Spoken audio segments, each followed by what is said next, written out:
বারবার বিয়েতে বাধা, যতবার কাছাকাছি এসেছে ততবার সমস্যা।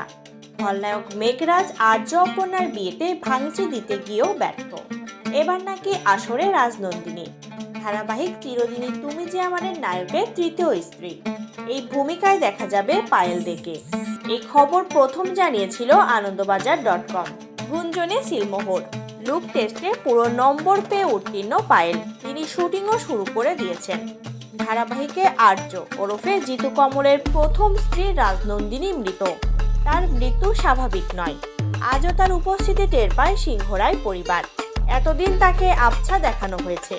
খবর এবার তাকে সশরীরে দেখতে পাবে দর্শক, তবে পুরোটাই নাকি ফ্ল্যাশব্যাকে। ধারাবাহিকের নায়িকা অপর্ণার বাবা সতু জানতে পেরেছেন তার হবু জামাইয়ের অতীত। উঠে এসেছে রাজনন্দিনীর কথা। এও দেখানো হয়েছে আরও একবার বিয়ের পাকা কথা বলে বাড়ি ফেরার পরে আর্য টের পেয়েছে তার প্রয়াত স্ত্রীর উপস্থিতি।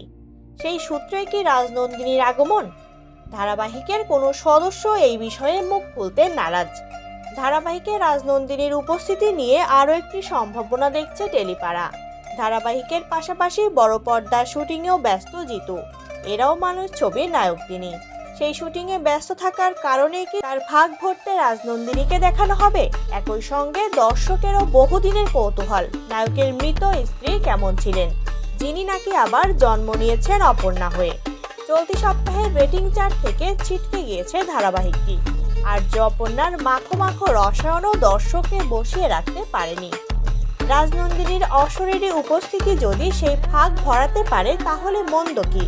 কারণ এমনিতেই দর্শক রহস্য রোমাঞ্চই পছন্দ করে।